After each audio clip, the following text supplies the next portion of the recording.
First side থেকে তো first area first side এখান থেকে 20 মিটারের মতো বেশি হবে না। হ্যাঁ 20 মিটারের মধ্যে যায়নি, তাও ডিস্টেন্সটা মানে ওই দিককার ক্ষেত্রে আবার এখানে বেশি হয়ে যাচ্ছে। ওই দিকেও যাবে না, একটার থেকে পুরো ওই দিকেও চলবে, এদিকেও চলবে। যেদিন কেবলিং করবে স্যার সামনে থেকে দেখি যে কোনখানটাতে আছে। কি প্রজেক্ট আছে? প্রজেক্টের এটা আমাদের পশ্চিমবঙ্গ সরকার মুখ্যমন্ত্রী মাননীয় মুখ্যমন্ত্রী মমতা বন্দ্যোপাধ্যায় উনি প্রথম বলেছিলেন যে কালনা শহরে যেহেতু মন্দিরময় শহর, এই মন্দিরময় শহরটাকে তোমরা সুন্দর করে আলোকিত করো এবং সাজাও, যাতে পর্যটনরা আরও আকর্ষিত হয়ে আরও বেশি করে পর্যটন আসে। সেই উদ্যোগ নিয়ে আমরা রাজ্য সরকারের সহযোগিতায়, রাজ্য সরকার আর্থিক অনুকূল্যে আমাদের এই কালনা শহরে রাজবাড়ি চত্বর এবং 108 শিব মন্দির চত্বর, যেকে নবকৈলাস মন্দির বলা হয়, সেটাকে নতুন করে সাজানো হচ্ছে। সে সাজানোটা হচ্ছে রামধনু কালার, আপনারা নিশ্চয়ই বুঝতে পেরেছেন। এই 7 রঙে রামধনু কালারের মাধ্যমে গোটা মন্দিরময় শহরটাকে দেখানো হবে, যাতে পর্যটকরা আরও আকর্ষিত হয় হয়ে আমাদের এই মন্দিরে বা আমাদের এই কালনা শহরে আসেন।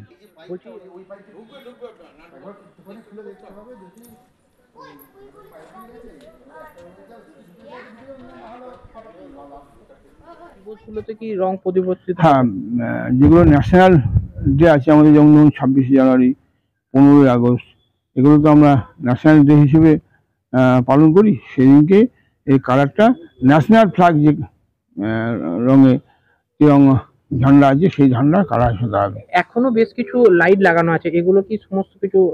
এগুলো সমস্ত পরিবর্তন হয়ে যাবে, এগুলো আর থাকবে না, কারণ লাইট ম্যাক্সিমাম নষ্ট হয়ে গেছে। সবই কিছু কিছু সামান্য একটু আছে, ও লাইট দিয়ে কাজ হবে না। আর যে লাইটগুলো লাগানো হচ্ছে, আগে যে লাইট ছিল এই লাইটের সঙ্গে ডিফারেন্স আছে।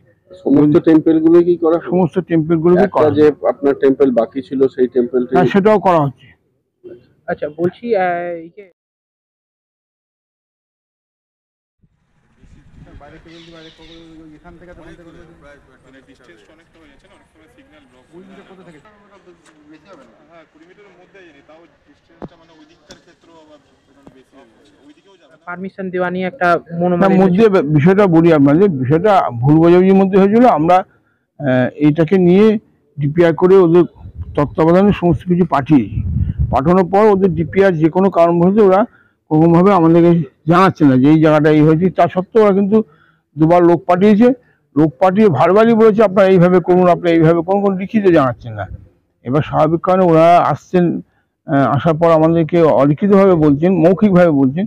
আমাদের মৌখিক লেখার পর কোনো বেশ থাকছে না, আমরা এগোতেও পারছি না। কিন্তু আমরা যখন এই প্রজেক্টটা যখন বারবার ওরা যে কোনো কারণবশত হোক, সেটা ওদের টেকনিক্যাল কারণে হোক বা ওদের প্রশাসনিক কারণে হোক, আমাদেরকে ঝুলিয়ে দিচ্ছে। আমরা তখন বাধ্য হলাম 2013 সালে যে government of India archaeological survey of India Kalna পৌরসভা এবং রাজ্য সরকারের সঙ্গে যে চুক্তি ছিল, সেই চুক্তিনামা অনুযায়ী আমরা সেই চুক্তিনামা নিয়ে এসেছি। স্টেট গভর্নমেন্টের মাধ্যমে নিয়ে এসে আমরা ওদের কাছে চিঠি করেছি, ওরা নতুন করে সেই বিষয়টার উপর কোনো রকম মন্তব্য করেনি আমাদের। কতদিনের মধ্যে এই কাজ শেষ হবে? কতদিনের মধ্যে? তাও মাস 2 তো লাগবেই।